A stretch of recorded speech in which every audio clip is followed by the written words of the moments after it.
Madame, Monsieur, bonsoir, il est 19 h et bienvenue dans votre édition de Rabat. Et au nom de toute l'équipe, je vous souhaite un Eid Mubarak Saïd. Dans un instant, vous avez rendez-vous avec la première édition de notre journal. Vous retrouverez ensuite à 19 h 45 un entretien exceptionnel enregistré à Addis Abeba par notre correspondant Hicham Alaoui avec le président de la Commission de l'Union africaine, Moussa Faki Mahamat. À une semaine maintenant du 29e sommet de l'Union africaine qui se tiendra les 3 et 4 juillet prochains à Addis Abeba et qui aura pour thème l'autonomie financière de l'UA. Moussa Faki Mahamat nous a accordé un entretien dans lequel il revient sur les enjeux de ce 29e sommet et dans lequel également il insiste sur le rôle du Maroc dans la consolidation de l'intégration africaine. Et puis en fin d'édition, dans le rendez-vous culture, nous parlerons d'une exposition photo Tramdina qui vient d'être inaugurée à Rabat. Le jeune artiste photographe qui signe cette exposition, Soufiane Fares, était dans notre studio il y a quelques jours. Vous le retrouverez à la fin de cette édition. Mais tout de suite, c'est l'heure de la première édition de notre journal avec Manal El Akhdari. Bonsoir Manal. Bonsoir Hanan, bonsoir à tous. C'est Eid Mubarak Saïd, heureuse de vous retrouver dans Afrique Soir. On est ensemble pour 2 heures d'information. On commence avec la première édition du journal. Voici les titres.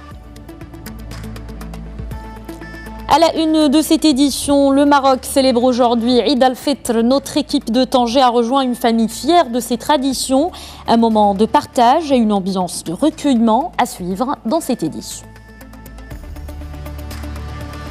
En Irak, la bataille pour la reconquête totale de Mossoul se poursuit. Une reconquête décisive mais compliquée. Daesh est chassé de la grande majorité de ces 2e grandes villes d'Irak, leur grand fief urbain dans le pays. Les détails dans quelques minutes. 7e art, à la fin de ce journal, les salles obscures sont en crise. Certaines parmi les plus anciennes du royaume ont fermé leurs portes. Le centre cinématographique marocain multiplie les efforts. Reportage à suivre dans cette édition. On ouvre cette édition Maroc. Le roi Mohamed VI, Amir el-Mo'minin, accompagné du prince héritier Moulay el-Hassan, du prince Moulay Rachid et du prince Moulay Ismail, a accompli aujourd'hui la prière de Eid al-Fitr à la mosquée al-Mohammadi au quartier des Habous à Casablanca. Le souverain a reçu les vœux en cette heureuse occasion. Après la prière de l'Eid, l'imam a prononcé un prêche dans lequel il a rappelé les nobles objectifs et vertus du mois sacré de Ramadan, ainsi que la signification religieuse et spirituelle de Eid al-Fitr. Toujours, selon l'imam, ce jour de fête est un moment de retrouvailles qui consacre les valeurs portées par l'islam, notamment celles de réconciliation, de cohésion, de respect, d'indulgence, de solidarité et de paix. Et à l'occasion de Eid al-Fitr, le roi Mohamed VI a accordé sa grâce à 562 personnes condamnées par les différents tribunaux du royaume. C'est ce qu'indique un communiqué du ministère de la Justice. Les bénéficiaires de la grâce royale qui sont en détention sont au nombre de 374 détenus. Il y a une grâce sur le reliquat de la peine d'emprisonnement ou de réclusion, remise de la peine d'emprisonnement ou de réclusion, commutation de la peine perpétuelle en peine à temps. Pour ce qui est des bénéficiaires de la grâce royale qui sont en liberté, ils sont au nombre de 188. Et Eid al-Fitr, c'est un jour de fête pour les familles marocaines. On part à Tanger maintenant, où règne dès ce matin une ambiance spirituelle à l'exemple de toutes les villes du royaume. Dans ce reportage, Amine Boumzebra nous fait découvrir le cérémonial de cette journée spéciale qui ravive les traditions. C'est un récit de Salma Saïdi.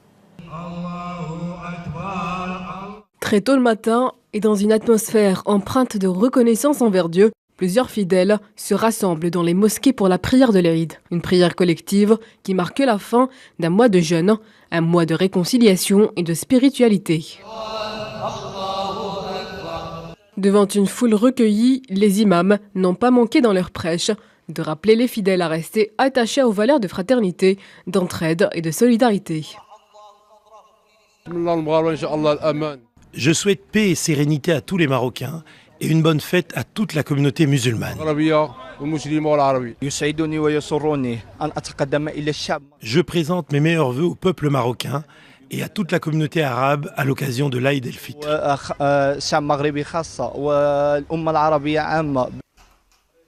Après la prière, les familles se réunissent autour d'un petit déjeuner copieux. Tradition oblige pour cette journée de fête. La famille doit être au grand complet. Parents, enfants et petits-enfants, tous se réunissent autour d'un festin composé de plats délicieux. Chez nous ici à Tanger, nous nous réveillons tôt. Les hommes se rendent aux mosquées pour la prière de l'Aïd et nous les femmes préparons une belle table bien garnie spécialement pour cette occasion. Des gâteaux sucrés, des salés, des pâtisseries, tout cela autour d'un bon thé pour ensuite accueillir la famille et les amis. Cette fête est un moment de faire bombance et honneur à des morceaux de pâtisserie qui font oublier le jeûne. Cette journée revêt pour les Marocains comme pour la grande majorité des pays musulmans une signification particulière. C'est l'occasion d'opérer un retour aux sources et initier les enfants aux valeurs d'échange et de partage.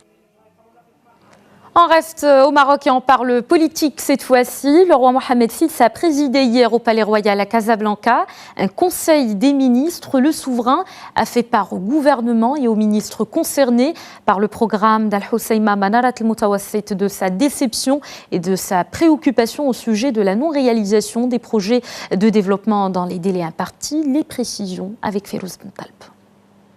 Premier conseil ministériel du nouveau gouvernement. Le roi Mohamed VI y a exprimé son mécontentement et sa déception au sujet du programme de développement d'El Hoceima. À cet égard, le roi Mohamed VI a donné ses hautes instructions au ministre de l'Intérieur et des Finances afin que l'inspection générale de l'administration territoriale au ministère de l'Intérieur et l'inspection générale des Finances mêlent les enquêtes et les investigations nécessaires sur la non-réalisation des projets programmés et qu'ils déterminent les responsabilités et soumettent un rapport en la matière dans les plus brefs délais. Le souverain a également rappelé que ne doivent lui être présentés que des projets bouclés, aussi bien pour le financement, les études, l'apurement du foncier, avec obligation de les lancer au plus vite. Au cours de ce Conseil des ministres, le roi a mis l'accent sur la nécessité d'éviter la politisation des projets sociaux et de développement réalisés, où leur exploitation a des fins étroites. Le programme Al-Hoceima Manarat al-Mutawassit accusant un gros retard, le roi a décidé de ne pas autoriser les ministres concernés à bénéficier du congé annuel afin d'assurer le suivi des travaux des projets en question. Et on vous propose maintenant un récapitulatif des principaux axes du projet Al-Hoceima Manarat al-Mutawassit, un projet initié par le roi Mohamed VI en 2015. Il s'étale sur une période de 5 ans. Les détails avec Khadija et Hassan. يتشرف خديمكم الوفي بعد تقديم فروض الطاعة والولاء أن يقدم بين يدي جلالتكم محاور مخطط التنمية المجالية الحسيمة منارة المتوسط الذي تم وضعه. Le projet est ambitieux, destiné à hisser Al-Hoceima au niveau des grandes métropoles du royaume. Baptisé Manarat al-Mutawassit, il a été lancé en 2015 à l'initiative de Sa Majesté le roi Mohamed VI. Il s'articule autour de 5 axes complémentaires. Sur le volet social d'abord, le secteur de la santé s'accapare une bonne partie du programme, avec à la clé plusieurs centres destinés à la population de la province. De l'oncologie en passant par l'hémodialyse ou les centres de santé de proximité, tout a été pensé pour rapprocher les soins des habitants. Sans oublier l'aspect éducatif. Un établissement d'enseignement scolaire devrait être construit, mais aussi un grand stade de foot, 2 salles couvertes, une piscine olympique et même un musée océanographique. Autre mission de Manarat al-Mutawassit, désenclaver les zones rurales de la province pour permettre à leur population de diversifier leurs revenus, grâce notamment à des divers projets agricoles. Il s'agit aussi d'embellir la ville et ses artères et de doter son littoral d'un port de plaisance censé attirer les touristes. Impossible sans un programme de renforcement d'infrastructures qui inclut les routes classées, une station de dessalement d'eau de mer et le renouvellement des réseaux d'eau potable et électrique. La protection de l'environnement n'est pas en reste puisque le projet prévoit aussi la création d'une ceinture verte et la mise à niveau des décharges publiques. Difficile aujourd'hui de donner des chiffres exacts sur l'avancement des travaux d'un projet destiné à être livré en 2020. Mais tous les indices portent à déduire que le projet Manarat al-Mutawassit a beaucoup de retard à rattraper. Le souverain a dû taper du poing sur la table pour que les autorités compétentes atteignent les objectifs escomptés à temps et permettre à la ville de briller dans sa région méditerranéenne. En restant en Afrique, on prend la direction de la République démocratique du Congo. C'est une décision regrettable pour le bureau de l'ONU aux droits de l'homme en RDC. Un tribunal militaire du Kasaï a décidé de ne pas poursuivre pour crimes contre l'humanité 7 militaires congolais. Ils sont poursuivis pour le meurtre de civils dans cette région du centre du pays. Samedi dernier, le tribunal militaire de Mbuji-Mayi a abandonné la charge de crimes de guerre, ne retenant que les meurtres, dissipation de munitions et outrage. Et notez que depuis septembre 2016, 4 provinces du centre de la RDC sont secouées par les violences qui impliquent des miliciens, soldats et policiers. Des violences déclenchées après la mort du chef traditionnel qui défiait le pouvoir de Kinshasa. C'est un grand jour pour Johan Gustafsson et la Suède aussi. Ce Suédois enlevé par Al-Qaïda en novembre 2011 dans le nord du Mali avec un Sud-Africain a été libéré. C'est ce qu'a annoncé aujourd'hui Stockholm. Aucun détail sur les modalités de la libération n'a été donné. Un communiqué évoque uniquement la coopération entre le ministère des Affaires étrangères, la police suédoise et des autorités suédoises et étrangères. Le 25 novembre 2011, Johan Gustafsson a été enlevé à Tombouctou en même temps que Stephen Malcolm McGowan et un Néerlandais. Un 4e homme allemand a été tué en tentant de résister à ses ravisseurs. À l'approche du 29e sommet de l'Union africaine, le président de la commission de l'UA, Moussa Faki Mahamat, a donné une interview exclusive à Médien TV. Dans cet extrait, il nous parle des défis de l'Afrique et du rôle que le Maroc peut apporter au continent. L'écoute au micro de Hicham Alaoui, notre correspondant à Addis Abeba. Vous savez, l'Afrique, dans le cadre de l'agenda 2063 qu'elle s'est donné, compte faire de ce continent un continent intégré. Ça, c'est quelque chose qui est fondamental. Un continent prospère et un continent en paix. Dans ces 3 volets, un pays comme le Maroc va certainement jouer un rôle important.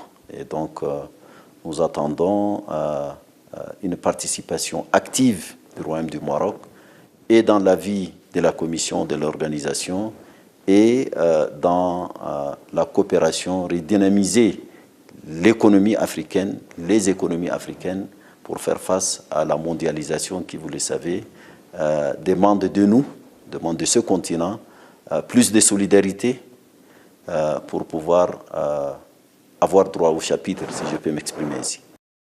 Direction l'Irak à présent. La bataille pour la reconquête totale de Mossoul, 2e ville du pays, est décisive mais aussi compliqué. Les forces irakiennes tentaient aujourd'hui de sécuriser des quartiers de l'ouest de la ville après une contre-attaque meurtrière des extrémistes. Les combats se poursuivent également dans la vieille ville, là où sont acculés les membres de Daesh chassés de la grande majorité de Mossoul. Leur dernier grand fief urbain en Irak. Khadija Ihsan nous en dit plus.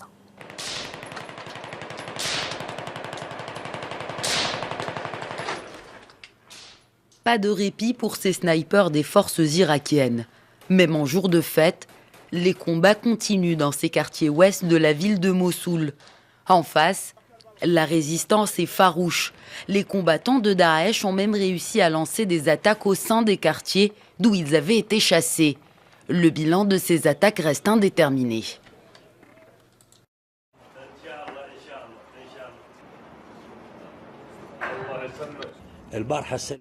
Un nombre d'éléments ont attaqué hier les quartiers d'Al-Tanak et Yarmouk, mais l'attaque a vite été bloquée et la zone sécurisée.